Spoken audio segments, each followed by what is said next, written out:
Inflation in the UK eased to 3.2% from 3.4% in March, the Office for National Statistics said on Wednesday.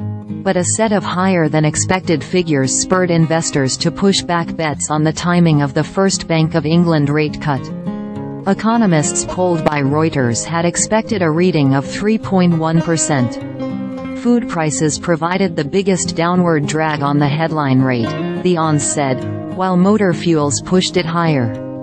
The core figure, excluding energy, food, alcohol and tobacco, came in at 4.2%, compared with a projection of 4.1%. Services inflation, a key watcher for UK monetary policymakers, declined from 6.1% to 6%. Again above the expectations of both economists and the BOE. This week, investors have been monitoring signs of a cooling UK labour market, with unemployment unexpectedly rising to 4.2% in the period between December and February.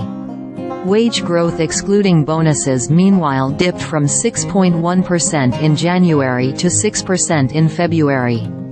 BOE Governor Andrew Bailey on Tuesday said he saw strong evidence that higher interest rates were working to tame the rate of price rises, which has cooled from a peak of 11.1% in October 2022. The central bank's own forecast is for inflation to briefly drop to its 2% target in the spring before increasing slightly.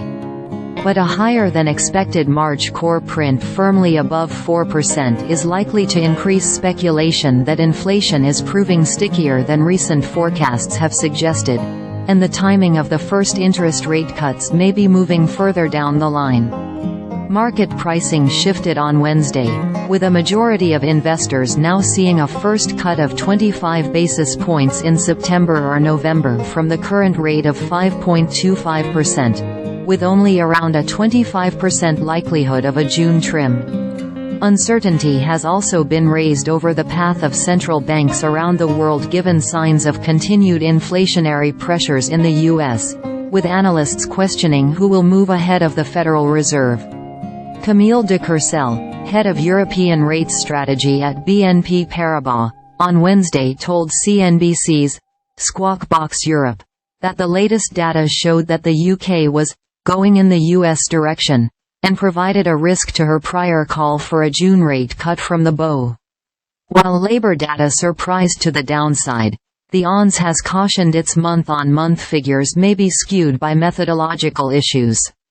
That means the BOE's Monetary Policy Committee will be far more focused on upside surprises on wage growth and services, de Courcel said. Some expect a sharp fall in inflation in next month's reading due to the year-on-year impact of utility prices. Ruth Gregory, deputy chief UK economist at Capital Economics, expects the print to fall below the 2% target in April and said in a Wednesday note that the BOE may still opt for a June cut, if inflation continues to decline in the coming months.